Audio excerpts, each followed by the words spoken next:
on the News Channel 5 network. This is Open Line.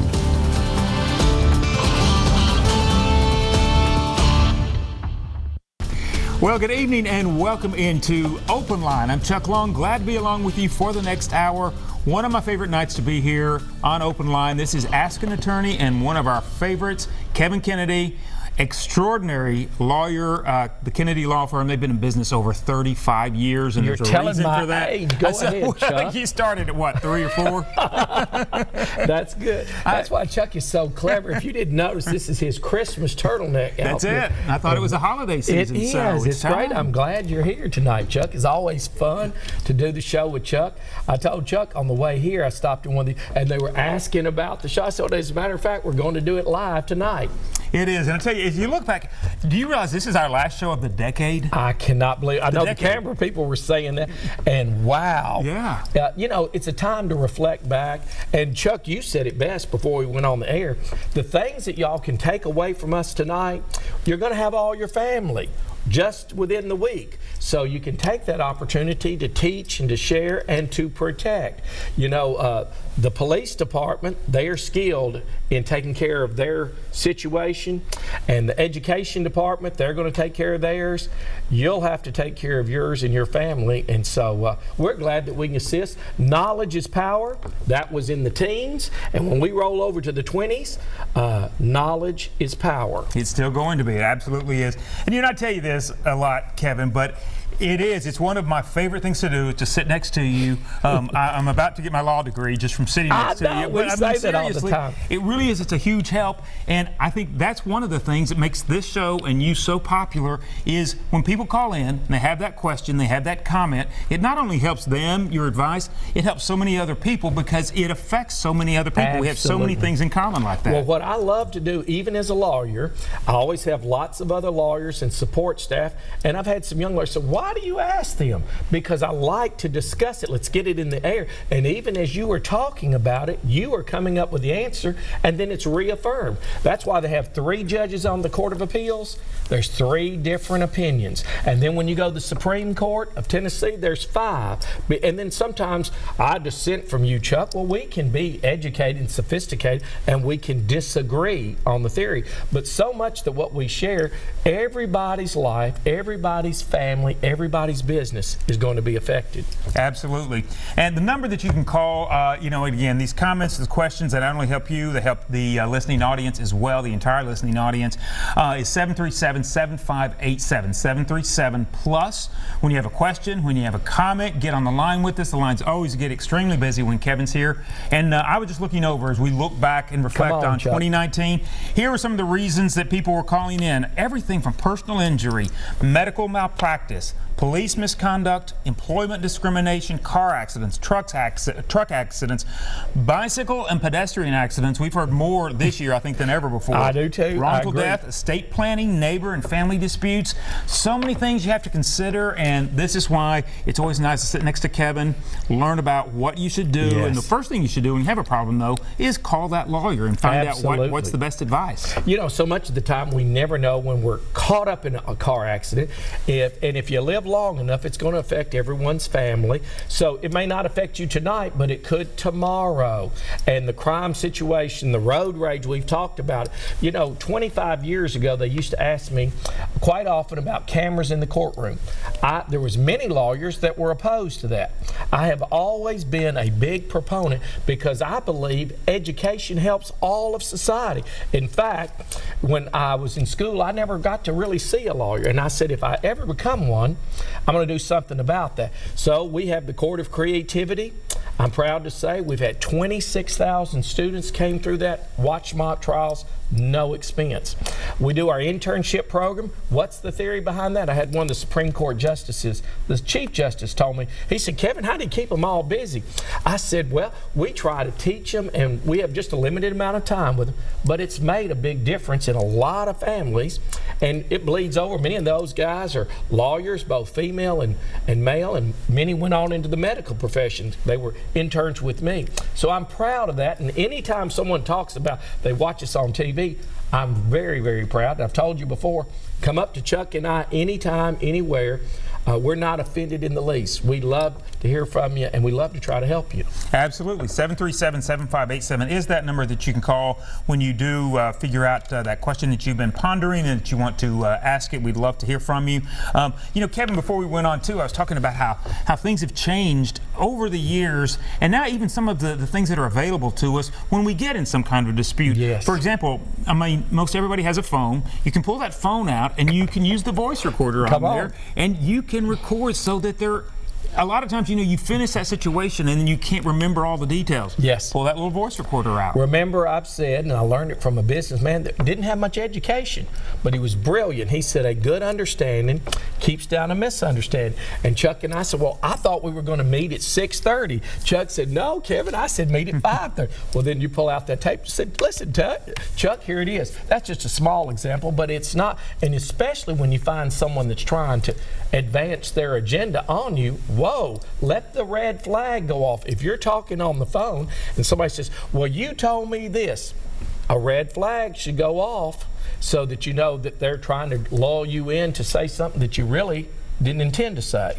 And Kevin, you know, of course, police, now they wear the body cams, things like that, and of course that records everything. When you're approached, if you're stopped for some kind of traffic violation or something, are you able to record, are you able to ask that officer and say, is it okay if I record this? You can do it. In Tennessee, you know, you can record one-on-one. What you can't do is put a secret device under this table where you and I have an expectation of privacy. Then if someone were to record us, that's a federal wiretap, that's a crime. Some people call me and say, well, I did this. I said, man, you better hold on, because your lips, they say 90% of the people that are in the penitentiary are there because they talked. And if you had to say how many people lost their jobs, how many people got sued, you know, in your insurance policy now, they say when you have a wreck, don't admit liability at the scene. And we'll say it again, when the police approach you, they have these cameras, they have microphones, they are getting all that information to protect them. And so just be extra sensitive. We've been to the seminars all the time about talking about lawyers talking on TV. It's a sensitive thing, but how are you ever going to learn unless someone who knows can share? Not everybody has the ability to go to the Supreme Court. So I've wondered sometimes, and not everyone has the ability to go inside the maximum security penitentiaries or the juvenile detention centers. I have. I like to share what I've seen so that you'll understand. All right, makes a lot of sense. Well, we are going to go to our phone lines right now, so Marsha is on the line with us. Marsha, we are glad that you're with us this evening. Do you have a question or a comment for Kevin? Yes, I'd like to know. I've seen a lawyer advertise that nursing home abuse. Can you tell me if there's any laws that protect you in a hospital abuse case? Yes, you know, in medical malpractice in the state of Tennessee, when there is a deviation from the standard of care in that community, then if it's negligence and there's damages as a result of that, there's civil liability on the doctor, on the hospital who employed him. If it was the nurse, there is a doctor that's responsible over the nurse. That's under the theory of respondeat superior, meaning if Chuck were working for me on another project, and he did something, I am responsible. He could be an agent of mine. So lawyers are very crafty when there's loose ends to try to fit you in that zone. And they'd say, well, you were working for Kevin Kennedy. And Chuck would say, I'd say, Chuck, you don't have to answer that. Because if he said yes, they're bringing me into the lawsuit. If he said no, I was doing independent work and I'm an independent contractor working for myself, Chuck just shut the door. So what's the difference in an employee and an independent contractor? Employee does have that respondeat superior. Independent contractor, their individual judgment carries. So back to your question, they tell me they just received a new change in the law on the federal government with veterans and people that get worked on the military installations. They used to have what was known as the Ferris Doctrine, where they could commit malpractice and you couldn't sue them. So I'm submitting to you nursing home abuse, hospital abuse, they take on civil liabilities and you have to protect. And remember, you don't always have control over what they put in those notes. Only thing we can do is receive that and document, get your witnesses, get their names. So many people say, Kevin, they saw it. Well, who was it? And I didn't try to get their names. you're learning here. Try to get their names, address, phone number. All right, good to know. Marcia, thank you so much for that call. We're going back to the lines right now. So, Daniel, we are glad that you're calling in this evening. Do you have a question or a comment for Kevin?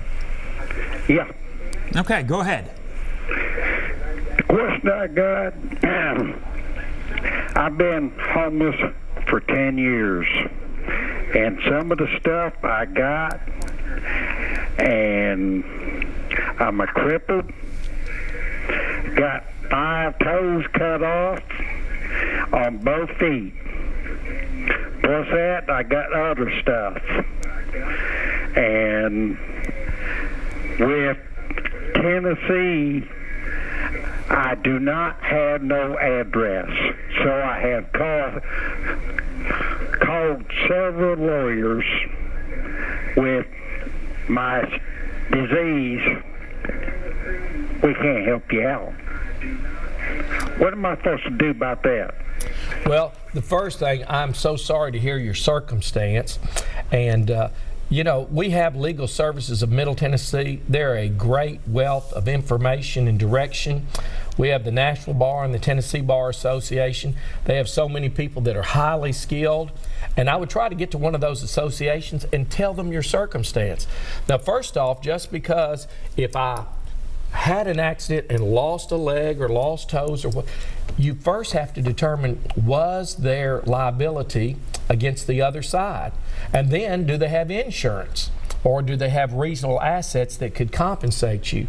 So there's a host of reasons you got to get over that first threshold to see if there is liability. And those sources that I shared with you would be great to help you analyze what your options are. There is always options. And there's a lot of things you said, wow, I didn't even know that. I've lived that my entire life. Wow, I didn't know that. I've had skilled lawyers say, wow, I didn't know that. Thank you for your call. Absolutely. So, Daniel, hope that helps. That's good advice. All right, right back to the lines. So, I believe it is it Kip that's on the line with us? Keith, do you have a question or a comment for Kevin? Keith, can you hear us?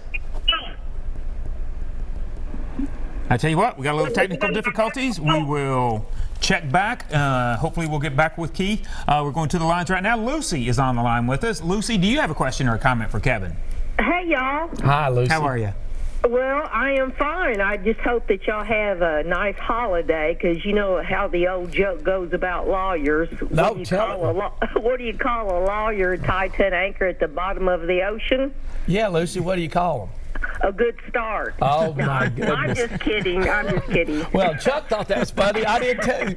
So, you know, lawyers always said, oh, no, not another lawyer joke, but I love to hear them, so just go right ahead. I know. I think some of them are pretty funny, because you guys really get some shots. But thank you for coming on and helping people share throughout this past year again, Mr. Kennedy. I know you're probably busy out there making all that money, and you come on here for free. But listen, I just want to clarify something. Okay. You just mentioned VA. Yes. And you talked about, because I couldn't hear you real well, about that there was a law that came out that if you were treated at VA, that the people who treated you couldn't be sued because of a law. Was it the Ferris law? Yeah, you heard pretty good. And really, can you spell that for me? Farris. Okay, so how long has that law been around? Long time. And that really, might explain some stuff then about VA. I didn't know that, because I know Tennessee passed a law here a couple years ago that if you receive volunteer medical help, that you cannot sue the volunteers. And that kind of scared me. I'm like, is this going to be the new Tennessee's medical plan for the poor? Yeah. That, you know, if we cut your health care and we send volunteers out to rural areas and they mess you up, then you can't sue them. So that's been a federal law for probably a long time. Well, let me just talk to you just for a moment about... Let me hang up and listen, quit running my mouth. Y'all have a good one. Thank you, Lucy. Thanks for calling, Lucy. we go back to what is the public policy. They have what's known as the Good Samaritan law. What that was intended for is if we were at the airport and someone fell out and they needed medical attention immediately, so many doctors didn't want to get involved because they didn't want to take on the liability. They weren't with their hospital. So they had what was known as the Good Samaritan law that encouraged people to get in and help others without having liability. Each and every case is different. There would be different case law dealing with the VA versus active military service. So they'd have to be researched and see if your particular case would fit within.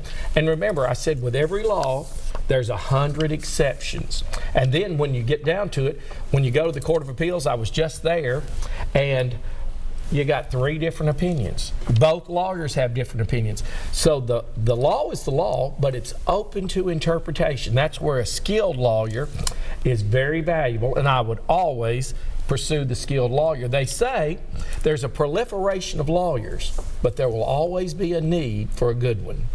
Thank you for that question. And if you have that particular issue, see a lawyer privately. Some of the questions we don't answer over the air, not because we don't want to share, it's because we are trying to protect the individual rights of those, because sometimes you can talk privately and it would be much more better for your personal circumstance. As always, great advice. All right, right back to the lines. Donna is on the line with us. Donna, good evening. And do you have a question or a comment for Kevin? I have a question. Okay, go ahead.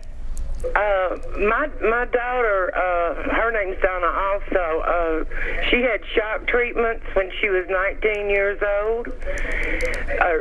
20 years old. And they gave her 11 shock treatments. And the whole time they was giving her shock treatment, she was on anticonvulsive drugs. Yep. And so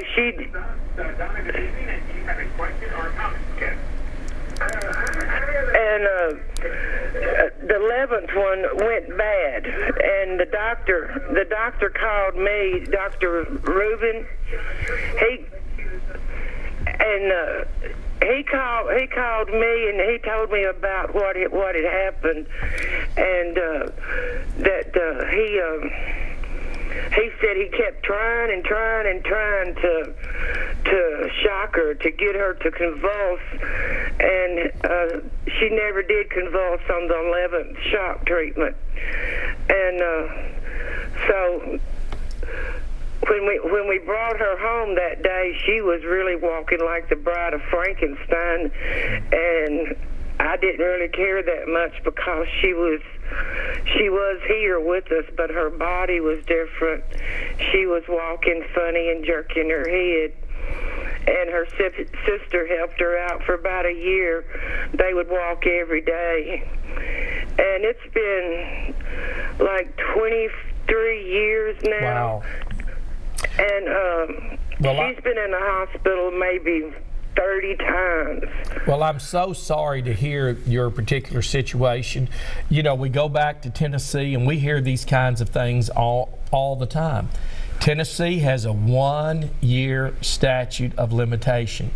So based on what you shared with us, that doctor miscalculated, and he's going to blame it off on the medication or something. There wasn't a full disclosure.